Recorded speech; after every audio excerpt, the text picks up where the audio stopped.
ter um facilitador de novos circuitos neurológicos. E vamos estabelecer um outro diálogo. Por exemplo, se eu estou trabalhando com uma técnica de regressão à infância, em que eu induzo um estado dissociado, separando o adulto da criança e levo a parte psíquica adulta a acolher a criança e a atender às necessidades emocionais que não foram atendidas lá atrás, há uma sobreposição de memória. E cada vez que a pessoa estiver diante de uma situação, que é um fator desencadeante, para levar aquela reação de sofrimento, esse adulto reconectado entra em cena, cuida da criança e resolve a questão. Então, isso é a base do processo de reprogramação. E vale principalmente para a psicossomática. Por exemplo, a questão da vesícula. Fígado, vesícula, acumulam cargas emocionais de irritação. E aí, quais são as emoções básicas que alimentam as nossas doenças? Medo, raiva, tristeza e dor emocional. Como nós falávamos na reunião anterior, o medo é centrípeto, a pessoa se encolhe diante das situações, a raiva é centrífuga, a pessoa se lança para o mundo, a tristeza é centrífuga, mas a dor fecha. E o que nós fazemos nessas situações? Se uma pessoa chega ao contexto de terapia muito dolorida emocionalmente, é preciso que ela diga ai primeiro, porque a vida doeu. Então é preciso dizer ai, ai, ai, ai.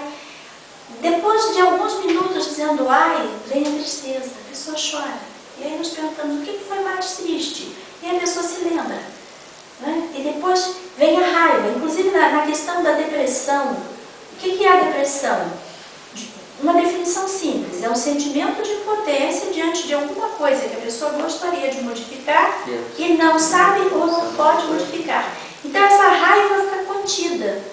É fácil tirar uma pessoa de um estado depressivo se soltar a raiva dela, porque ela briga, ela reage. Né? Então no contexto terapêutico, que é um contexto virtual, mas ao mesmo tempo é experimental, sem julgamento, sem censura, ali a pessoa pode encontrar esses lados sombrios. Sombrios porque a nossa cultura diz que eram feios. Porque, na verdade, o que é a nossa raiva? É o sentimento que está projetado para as pessoas quando poderia estar projetado para as situações, para a remoção de obstáculos, para o alcance de objetivos. Nós dizemos assim, aquela pessoa tem garra. Então, que ótimo. É só uma questão de direção. Né? Então, na psicossomática, nós observamos isso. Por exemplo, problemas de coluna relacionados à sobrecarga de responsabilidades, né? Os problemas de articulação relacionados à articulação no convívio. Aquela pessoa é articulada, não é articulada? Ela é flexível, não é flexível? O que é uma pessoa articulada? Uma pessoa flexível.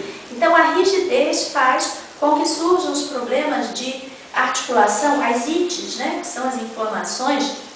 Por exemplo, na bursite, a pessoa tem vontade de bater em alguém, então ela faz uma bursite. Os problemas respiratórios relacionados à afetividade, ou ao desgaste, ou à falta de complementação afetiva, todos os nossos sintomas, problemas renais, por exemplo. Eu lembro de um caso clínico que eu apresentei na Unigran Rio, um caso clínico muito interessante de uma paciente transplantada renal. E quando eu trabalhei com ela, observei que o rim natural era simbolizado como uma parte do próprio organismo. E o rim transplantado era simbolizado como um objeto. E eu me pergunto, estaria aí o foco da rejeição aos órgãos transplantados?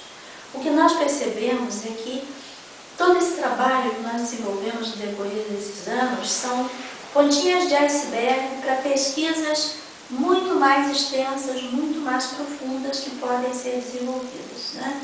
Nessa área de psicossomática, por exemplo, existem estudos feitos na comunidade de Kinghorn, na Escócia, em que eles fazem experimentos muito simples. Com reino vegetal, uma horta experimental, uma horta de controle. Então, um grupo de pessoas faz oração para a horta experimental. Ela cresce mais rápido, é um experimento até antigo, já foi reproduzido. A mesma coisa em relação ao paciente. Se um grupo faz oração para um grupo de pacientes, eles têm uma recuperação mais rápida a partir desse movimento